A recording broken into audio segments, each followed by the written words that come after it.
Halo?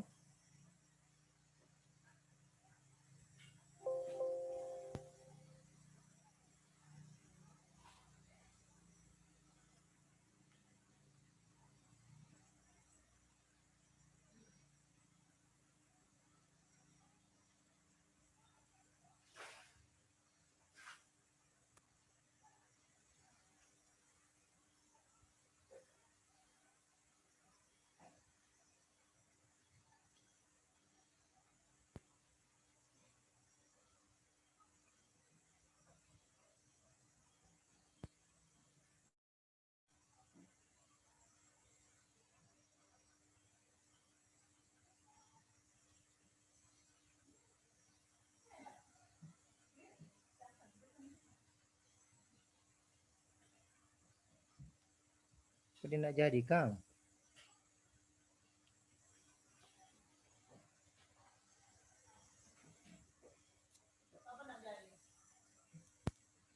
Halo, bisa dengar suara Mner? Halo? Bisa Mner. Oke. Oke, enggak masuk. Silakan Anda aktifkan kamera Anda.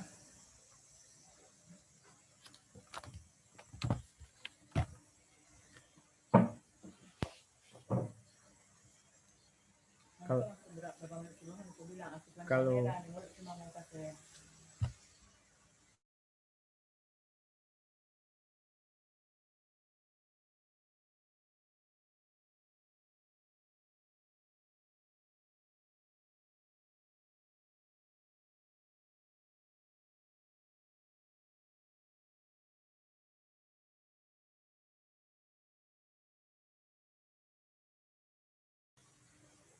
sekali lagi sementara yang lain bergabung dan ingin tahu yang menjadi ketua kelas, siapa yang menjadi ketua kelas? Saya Mner, saya. Oke, Putri.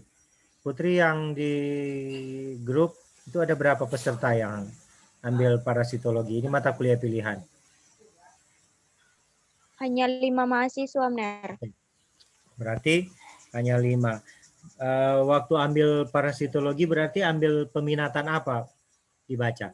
Ini hanya info, Mir sudah tahu tapi ini konfirmasi. Yang ambil parasitologi Mikrobiologi Mner. Mikrobiologi. Silakan Anda aktifkan kamera Anda. Yang tidak aktif kamera sesuai dengan rapat dosen tidak dianggap hadir dalam kegiatan perkuliahan. Jadi wajib untuk mengaktifkan video Anda. Aktifkan video Anda sebelum perkuliahan kita mulai. Oke. Putri aktifkan video dan Patricia. Mata kuliah ini merupakan salah satu mata kuliah peminatan pada apabila atau jikalau Anda mengambil minat atau bidang mikrobiologi, berarti nantinya penelitian skripsi Anda akan ke mikrobiologi. Ya, penelitian skripsi Anda akan ke mikrobiologi. Nah, mata kuliah parasitologi ini diampu oleh 2 dosen. Yang pertama adalah saya, yang kedua Dr. Anita Tengker. Karena ini mata kuliah pilihan riset atau minat riset, maka seharusnya mata kuliah ini lebih banyak kajiannya ke penelitian. Karena itu orang akan kerja di laboratorium. Yang ingin bertanyakan di sini dari 5 mahasiswa yang mengambil mata kuliah ini, ingin tahu apakah Anda tinggal dekat kampus atau bagaimana? Ada yang tinggal dekat kampus, dekat kampus dalam hal ini memudahkan akses untuk ke laboratorium. Atau Saya di Manado, Mner. Kalau di Manado masih bisa ya. Soalnya ada di program studi kimia sekarang sudah melaksanakan kuliah tatap muka. Beberapa kelas, beberapa mata kuliah, dosen-dosennya telah melakukan sistem perkuliahan tatap muka. Karena sesuai petunjuk dari Menteri, bulan Juli kita sudah kuliah tatap muka. Ada yang sudah divaksin di sini? Belum. Belum. Oke. Ini lanjut saja. Jadi rule-nya perkuliahan kita, kalau kita kuliah dalam bentuk asinkronus menggunakan Zoom atau Google Meet dan yang lain, wajib hukumnya untuk buka kamera. Mengapa buka kamera itu sudah dibahas di rapat. Ibu Rektor saja kalau orang pimpinan universitas rapat tetap pasti buka kamera. Jadi tidak boleh menampilkan foto saja. Yang kedua, jangan lupa mengisi daftar hadir di Monef perkuliahan. Oke. Sekarang kita mulai dengan mata kuliah parasitologi ini 2 SKS. Nah, mata kuliah ini memberikan ruang bagi Anda untuk melakukan penelitian objek studinya parasit. Nanti apa objek studi parasit? Itu nanti kita lihat sebentar. Sekarang perhatikan, Mir akan share screen. Share screen. Oke. Mir akan share screen.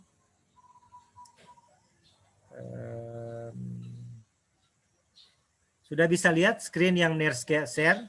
Oke. Putri sudah bisa lihat, Natalia sama Irna dan yang lainnya? Bisa lihat? Bisa, Mner. Oke, good. Nah, mata kuliah ini, sebelum orang lanjut, pertanyaan pertama sebenarnya sederhana. Kira-kira kalau Anda dengar tentang parasit, tentu kan Anda memilih mata kuliah parasitologi itu ada dasarnya. Kenapa Anda memilih mata kuliah parasitologi untuk mata kuliah pilihan riset untuk Anda berlima? Yang satu sudah ada. Putri, kenapa Putri? Kenapa memilih mata kuliah parasitologi? Padahal ada banyak mata kuliah yang lain. Saya ingin tahu dulu alasan-alasan Anda. Untuk mikrobiologi yang ada di semester 2 MK-nya parasitologi sama ekologi mikrobiom. Iya, kenapa ambil parasit nggak ambil ekologi mikrobia misalnya? Kalau Mir tanya begitu, kenapa? Ada alasan apa?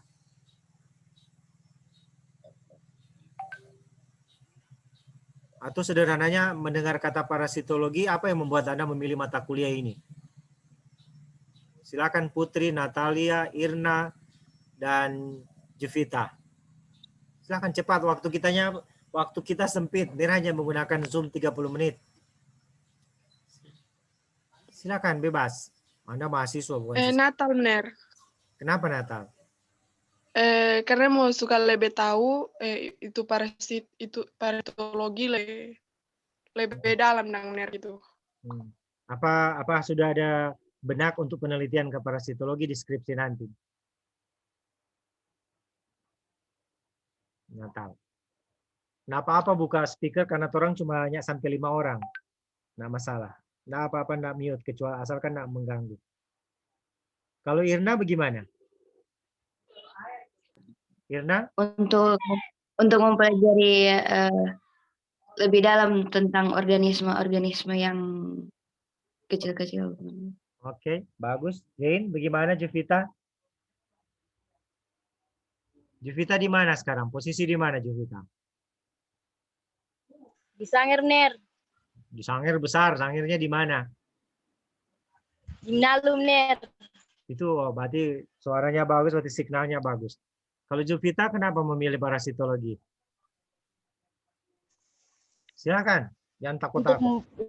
Untuk mengenal organisme-organisme yang ada. Oke, baik. Saya sudah dapat data awal. Nah, sebelum orang lanjut, parasitologi adalah salah satu cabang dari biologi, khususnya cabang dari mata kuliah utama biologi itu mikrobiologi. Salah satu cabang dari mikrobiologi adalah parasitologi. Parasitologi ini dikaji secara luas, baik dari ilmu murni biologi maupun juga di bidang-bidang hayati lain, misalnya kedokteran, pertanian, peternakan juga mengkaji parasitologi dengan objek studi yang terbatas pada bidang kajian mereka. Nah, pertanyaan pertama, kapan mulai adanya parasit di bumi? Oke. Nah, Anda lihat di sini dulu sebelum orang lanjut, ada klasifikasi makhluk hidup. Makhluk hidup yang pertama, mikroba yang tidak bisa kita lihat dengan mata telanjang, masuk di dalamnya adalah archaea dan bakteria. Berikut ada kelompok protista. Ini awalnya dinamakan kelompok Monera. Yang bakteria dan archaea itu dikatakan Monera pada klasifikasi 5 kingdom. Ini klasifikasi Five Kingdom ya. Berikut ada kelompok protista, alga yang bisa dan seterusnya. Berikut ada kelompok fungi, ada kelompok tumbuhan dan ada kelompok hewan. Kelompok maksud saya ini adalah kingdom. Jadi ada kingdom Monera, kingdom protista, kingdom fungi, kingdom plantae, dan kingdom animalia. Untuk yang bagian atas ini Anda telah pelajari baik kingdom protista, fungi, plantae, dan animalia itu kelompoknya berdasarkan tipe sel adalah eukariotik atau eukariotik.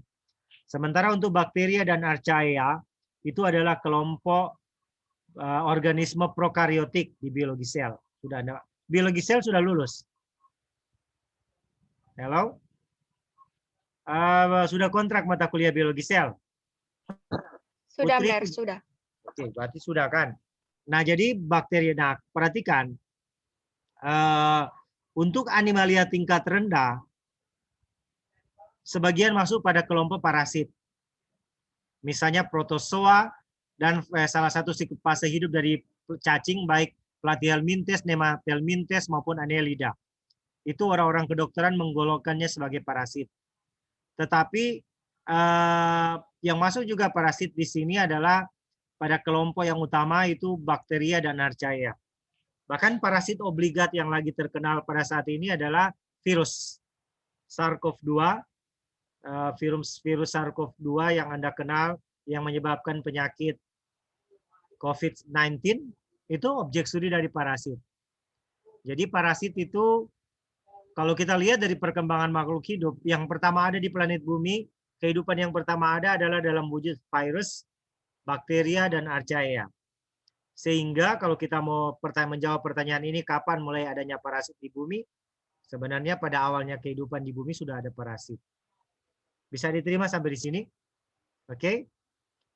Sudah sejak Bisa, adanya benar. kehidupan di planet bumi sudah ada parasit. Karena nanti kita lihat apa definisi parasit sebentar. Itu untuk pengantar.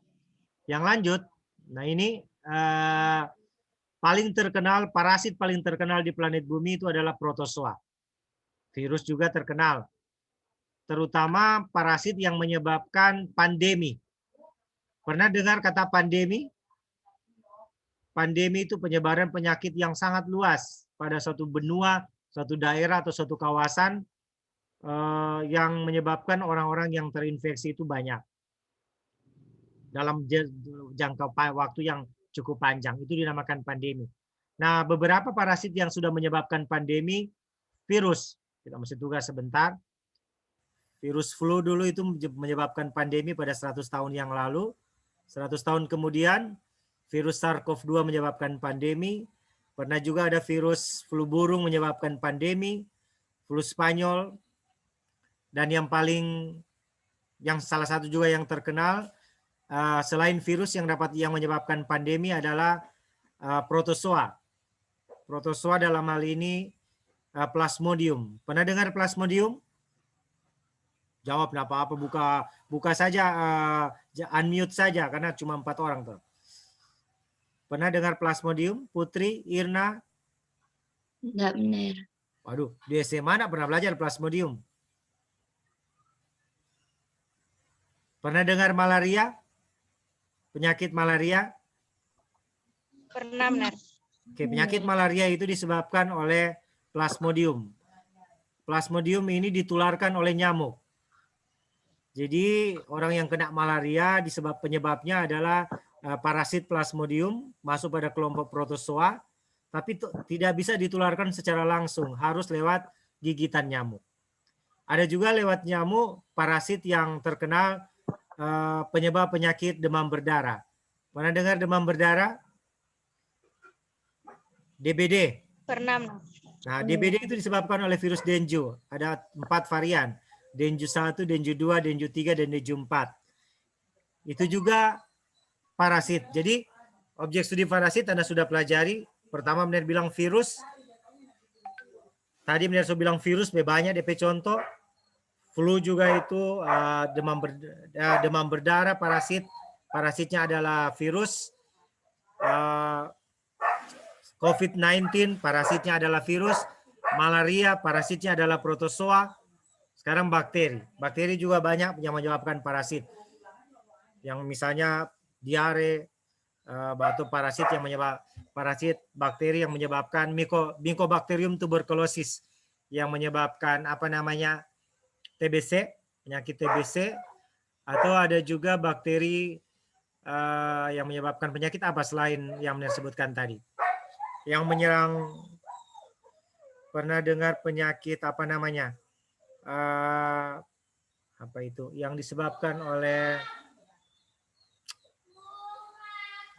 yang menyerang lambung yang menyerang lambung, saya lupa. Tifus, pernah dengar?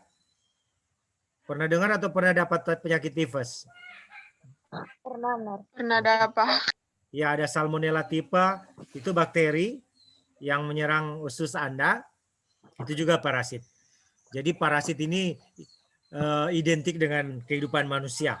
Bahkan akibat parasit yang tidak terlihat oleh mata telanjang, yaitu SARS-CoV-2, tatanan kehidupan di planet bumi berubah.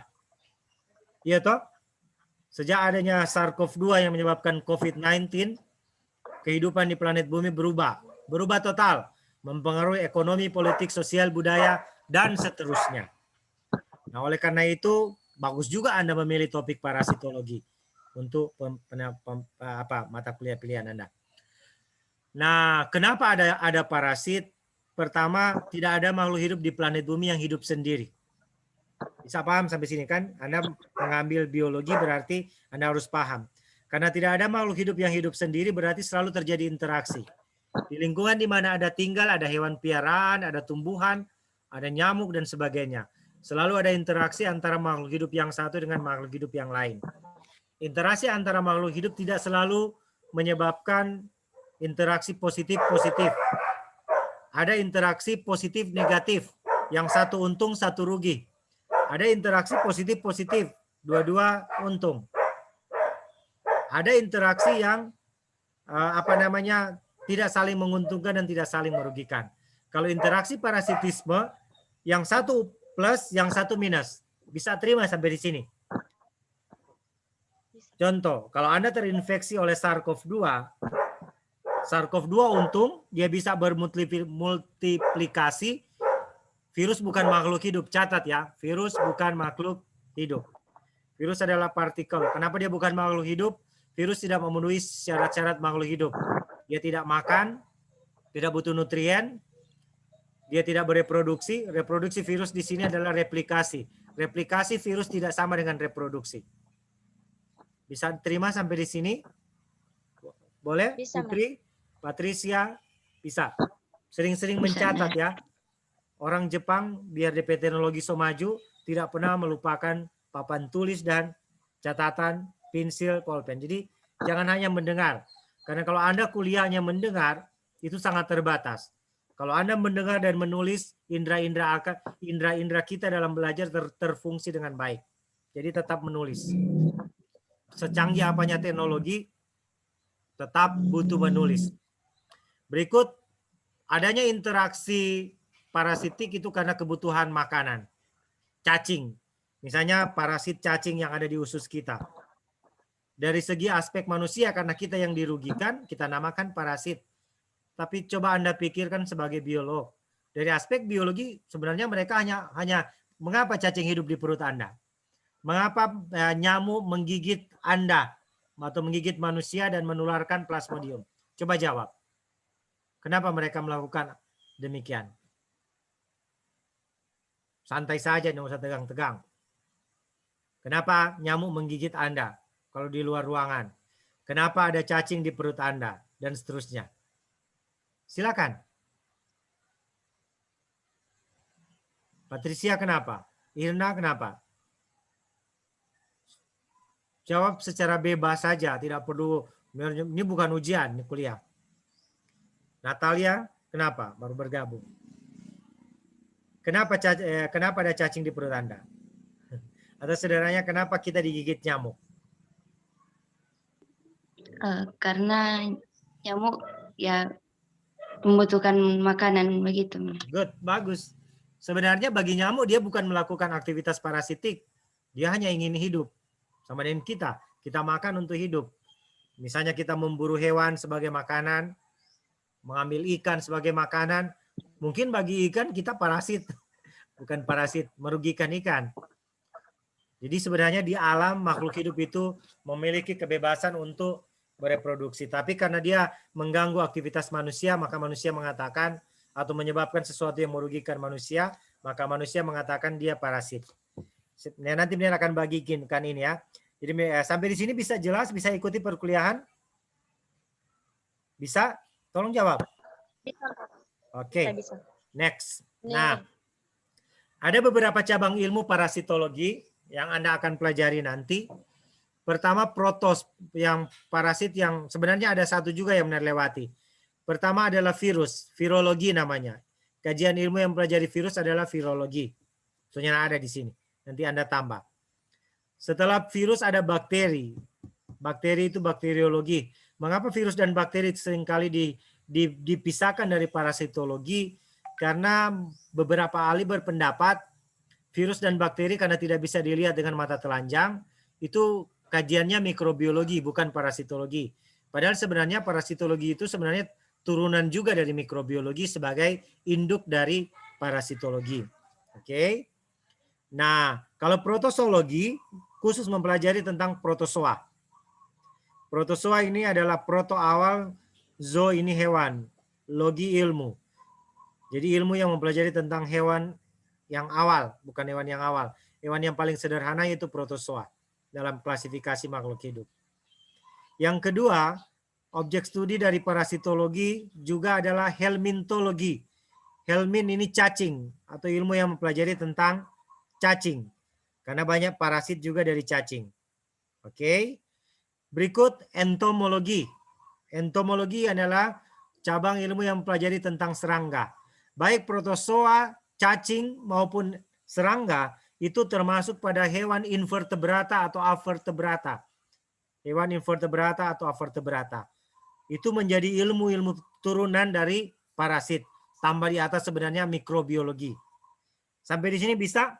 Jadi ada 4 cabang dari ilmu yang menunjang parasitologi. Pertama mikrobiologi. Mempelajari tentang virus, bakteri, dan organisme mikro. Yang kedua protosologi. Mempelajari tentang protozoa. Yang ketiga, helmintologi, mempelajari tentang kelompok cacing, tetapi pada stadium tertentu dari cacing. Yang keempat, entomologi, mempelajari tentang serangga. Serangga adalah hewan yang dengan jumlah spesies terbesar di planet bumi. 3/4 spesies hewan yang diketahui masuk pada serangga. Jadi hanya 1/4 hewan yang di luar serangga, yang dikatakan hewan. Ciri hewan bergerak dan selalu bersifat heterotrofik. Tidak ada hewan yang autotrofik. Oke, next. Bisa ya ikut sampai sini. Akhirnya parasit berkembang menjadi 2 bidang. Mikroparasit dan makroparasit. This is the important thing. You must underline the key concept of parasitology. Jadi ada konsep penting di parasitologi. Parasitologi can divide into 2 field atau 2 objects, study object. Parasitologi dapat dibagi menjadi 2 bidang, 2 lapangan besar, yaitu makroparasit, virus, bakteri, dan jamur uniseluler, itu mikrobiologi yang Nerda bilang tadi. Makroparasit itu yang Nerda bilang kedua, yang protozoa, protosologi, cacing helmintologi, dan arthropoda khususnya serangga itu adalah entomologi. Oke? Sampai di sini bisa? Boleh? Jadi ada 4 cabang ilmu jadi pendukung parasitologi. Baru parasitologi masih dibagi juga menjadi 2 kelompok ilmu, yaitu mikroparasit dan makroparasit. Oke, benar lanjut. Cuma habis ini Zoom gratis ini. Oke, kajian parasitologi kita difokuskan pada morfologi, siklus hidup, epidemiologi, mekanisme patogenitas, dan metode pengendalian. So, orang mempelajari parasitologi, misalnya orang mempelajari parasit virus. Objek yang orang pelajari morfologi virus, siklus hidup virus, epidemiologi virus, mekanisme patogenitas virus, dan metode pengendalian virus. Torang pelajari parasitologinya dari bakteri, morfologi bakteri, parasit, siklus hidup bakteri, epidemiologi bakteri, dan mekanisme patogenitas bakteri. Torang pelajari parasitologi dari fungi mikroskopik atau jamur. Pelajari lagi ini 5 faktor. Torang pelajari parasitologi dari protozoa. Pelajari lagi ini 5 faktor. Torang pelajari parasitologi dari cacing. Ini 5 lagi torang pelajari dari cacing. Torang pelajari parasitologi dari terakhir apa Kote? Apa yang terakhir? Serangga. Bakteri serangga. Bagus. Yang serangga ini 5 faktor. Jadi torang ada bagi 5 kelompok. Parasitologi bakteri, parasitologi jamur, parasitologi virus, parasitologi jamur, parasitologi bakteri, parasitologi protozoa, parasitologi cacing, parasitologi serangga. So we have 6 group to discuss about parasitologi. Orang ada 6 kelompok. Berapa orang di sini? Cuma 5. Berarti ada 1 nasib Ner mau kasih. Biar nanti Ner kasih tentang virus. Nanti di grup WA Ner bagi DP kelompok. Oke. Sekarang soalnya lama. Ini definisi parasit. Yang dinamakan parasit adalah organisme hidup. Jangan takut, Ner mau kasih ini di grup sebentar di DP PowerPoint. Untuk mendapatkan makanan, tapi Anda perlu catat. Dari organisme hidup yang lain, itu dinamakan parasit. Orang khusus ini parasitologi ke hewan ya. Orang tidak pelajari parasitologi ke tumbuhan. Parasitologi ke hewan. Tapi nanti bagian akhir lah. Orang belajar parasitologi tumbuhan. Ini orang lebih ke parasitologi hewan. Oke. Berikut. Anda harus bisa bedakan apa istilah parasit. Apa beda istilah parasitisme. Apa beda istilah parasitologi. Apa beda istilah simbiosis. Simbiosis mutualistik. Simbiosis komensalisme atau mutualisme. Jadi 5 istilah ini hafal. Memang mesti hafal. Parasit apa? Parasitisme apa? Parasitologinya apa? Simbiosis apa? Simbiosis mutualisme apa? Dan simbiosis komensalisme apa? Oke? Kita lanjut. Nah tadi ada beberapa klasifikasi. Orang so lihat yang tadi. Nah ini cara hidup. Berdasarkan cara hidup, ada ektoparasit. Ektoparasit contohnya kutu. Ini ada kutu kepala. Kutu kepala itu ektoparasit. Maksudnya parasit yang tidak hidup dalam jaringan. Parasit yang hidup dalam luar tubuh. Sebenarnya parasitologi, kalau di dalam perkembangannya, ada parasitologi khususnya parasitologi kedokteran. Berarti objek studinya manusia. Ada parasitologi hewan, ada parasitologi tumbuhan. Ya. Parasitologi hewan, parasitologi tumbuhan, parasitologi kedokteran atau parasitologi klinik.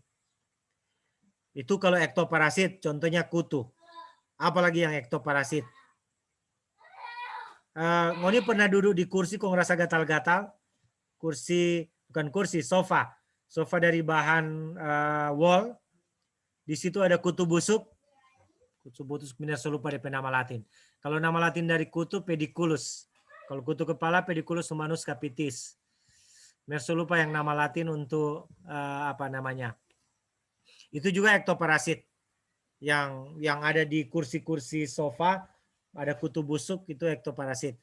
Baru ada endoparasit. Ya endoparasit contohnya yang ada dalam tubuh ya virus, bakteri dan sebagainya. Baru ada parasit sementara, namanya temporary parasit.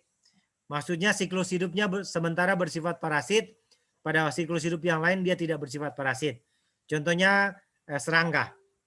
Berikut ada parasit permanen atau parasit obligat, contoh plasmodium. Dan seterusnya. Oke, nanti Anda lihat sebentar. Baru ada parasit insidental, parasit yang kebetulan. Baru ada parasit eratika atau parasit yang pada inang yang wajar. Contoh Ascaris lumbricoides.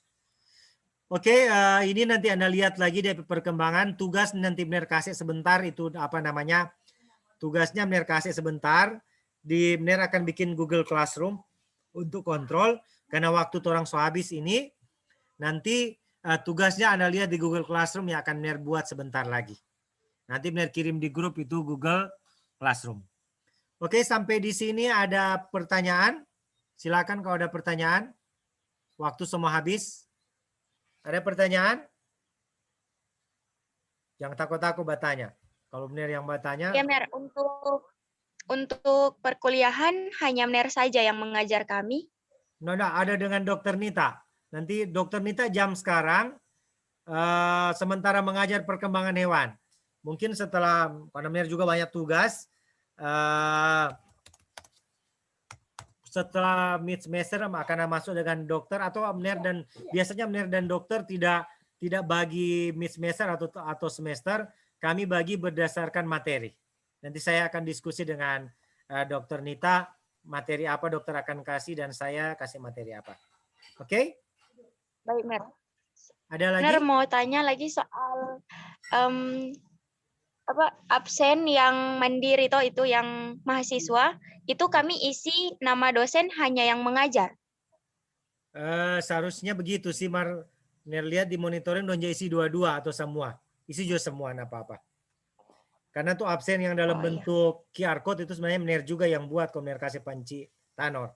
Karena administrasi di prodi biologi masih Mener yang urus. Karena Enci Tanor masih transisi. Sekarang kan Mener ke prodi di S2. Mener harus ke S2 tapi masih melaksanakan fungsi-fungsi administrasi akademik di S1. Tetap isi daftar hadir ya. Daftar hadir sekarang kurang satu, sudah disimpelkan.